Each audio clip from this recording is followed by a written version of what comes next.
Misa back in another episode of the Star Wars Collection. For today's episode, obviously, it's Jar Jar Bink. Jar Jar Binks from the Black Series collection. Or the Black Series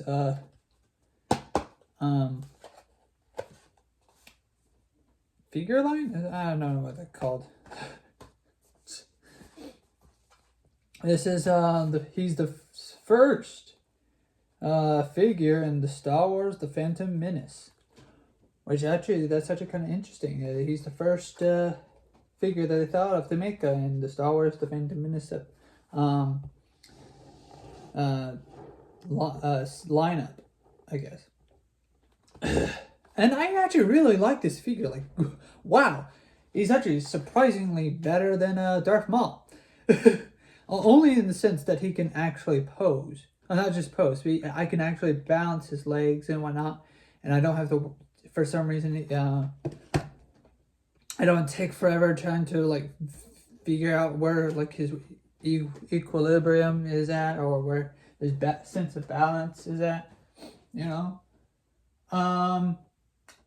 I say Lando Calrissian is a close third. So far, like, Darth Maul is probably not the worst figure. He's the worst figure in terms of, like, posability and balancing him on the platform. Darth Vader is, like, I think he's the second best figure that I have when it comes to, like, posing and whatnot. And oh my gosh, if you could only see, hold on, let me bring you up. Let me bring you up closer. Let me bring you up closer.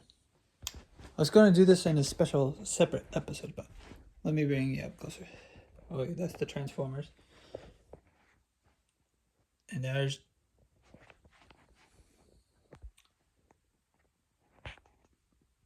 there's Darth Vader and Darth Maul, my Darth Maul,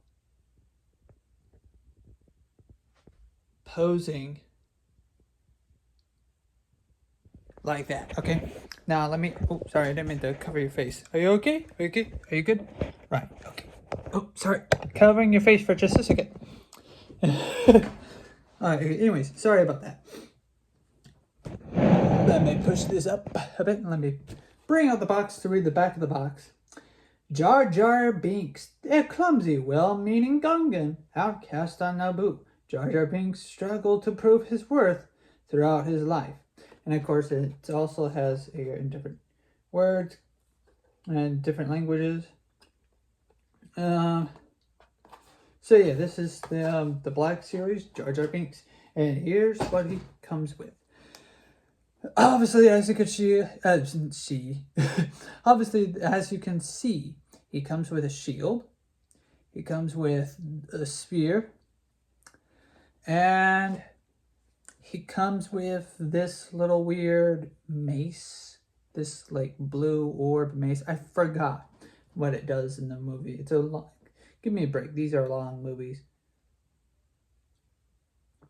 And I probably need to revisit them. But I just don't have the time to revisit old movies or whatnot. So I'm just basing things off of my memory.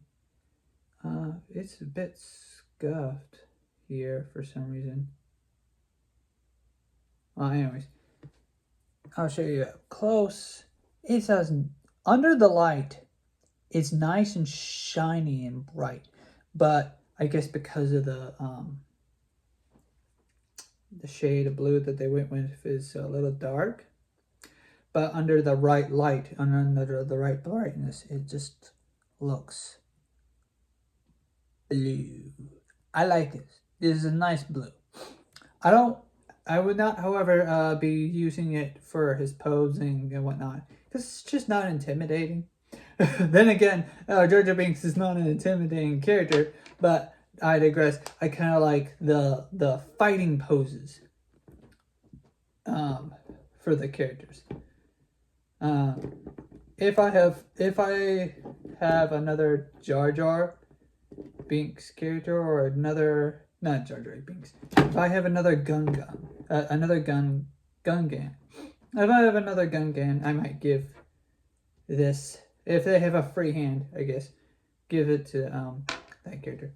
Now, I do like the texture of like the rubber. It's just like the Indominus's Rex's dinosaurs that I've been giving him. Dinosaurs that I've been giving him here recently. If you saw some of our live streams of Ravenwood Reads, which we'll get right back to. We'll eventually get back to it when it comes to the Artificer. So, yeah, this late summer / fall reading will be the Artificer. I will just read chapter 4. Or I'll read chapter 4, and then I guess I'll skip another one of Robert Stevenson. I think that's his name, Robert Stevenson. Doesn't matter. I'll skip one of his stories. Anyways, going back to the Jar Jar Binks character. I love his ears, or not his ears, his little flap-like things. I guess they're ears? I'm not certain. These little tails on the back, these little fins on the back of his head or neck or whatever. His duck bill face kind of reminds me of one of those dinosaurs you see from Jurassic World or Jurassic Park or those Jurassic films about like hadrosaurs or plesiosaurs or whatever. Anyways, so I'm gonna remove the sphere. Now this part of the sphere, I'll get to it here in a second. It has a detachable part. Where is it? Right here. Yeah. You can detach it for some reason. I guess you could hold it like it's some sort of... They have him hold it like it's some sort of cane, I guess. Oh, yeah, that's a neat idea. Not a practical cane. And if you ever do stop motion or whatever, or for those who do stop motion, I suggest they like have it to where it's like some sort of practical cane, and then when it's battle ready, this thing just like juts out. I think there's I don't know how to do that. I just had an idea on how that would work, potentially. No, potentially. I think. Well, whatever. I have an idea on how that works. Anyways, he's so easy to like pose and whatnot. I love it. It's probably because of like how wide and flat his feet are. I hate these numbers on the bottom of the feet. I never understood them. But anyways, there's that. There's the spear. The spear. Sorry, not sphere. The spear. And it's full. And it's full glory. It's a very long spear. I keep wanting to say. Oh, yeah. Oh, that's another feature. He drops. He falls. He falls down. Now, okay, so his neck does not want to stay straight for some reason. Anyways, so there's that. And likewise, he can bend his knees. Straighten out his legs or whatever. He can bend his arms, rotate his wrist, bend his wrist and whatnot. I find that's actually interesting. I'm not certain if the other figures can do the same. He has a wider grip. Or no, he's a wider... he doesn't have a tighter grip. He has a wide... Yeah.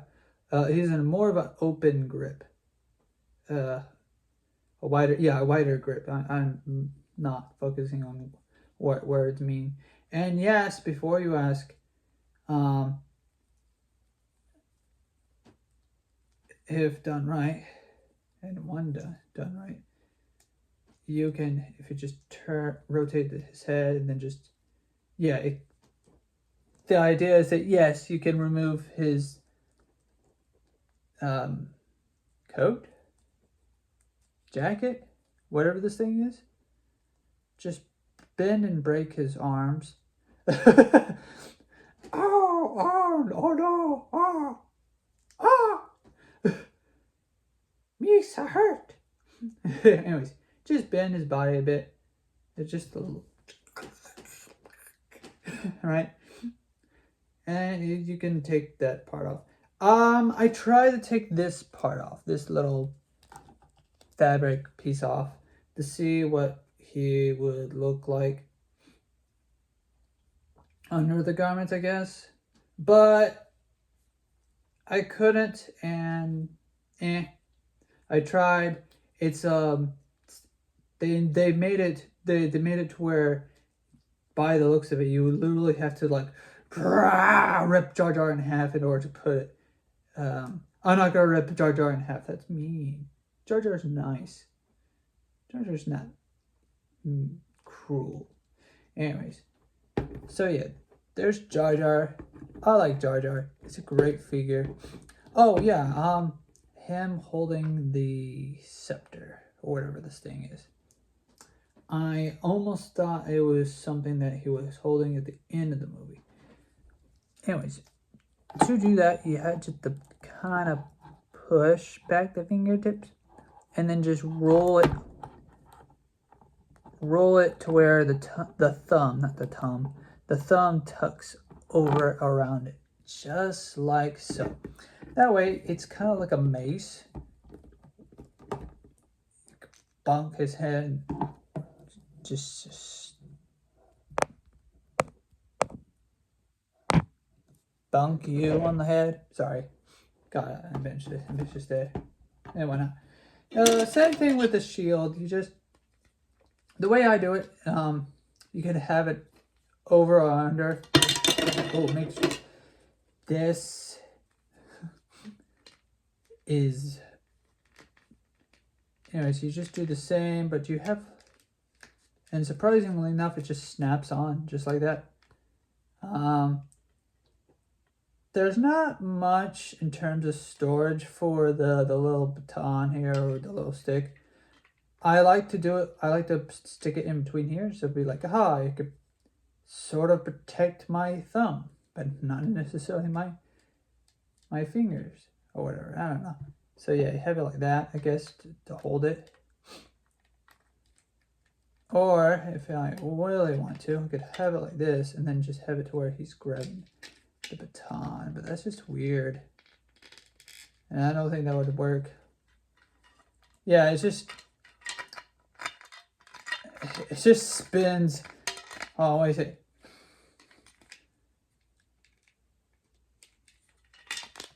Oh, well, no, never mind. Bad idea. Anyways, that works. That's how that works. Yeah, that's it. That's not much to talk about other than that nice, like, texture on the arms, a nice texture on the fins, the rubbery plastic, I guess. Well, not plastic. The rubber on him feels like it just feels like how you would think a gun feels, wet and rubbery. So yeah, here's spear. This is spear again. The thing, the blue orb thing. Forgot what they use it for. I think it's just a mace, but it's just spherical. I love the shield. The shield's like my favorite thing out of his tools, his weaponry. It's a little oval shaped. Yeah, at least I think it's oval shaped. Now, for some reason, the wrist here likes to bend, like he has his hands curled up. It likes to bend like that, like like yeah. Anyways, so you got that going on.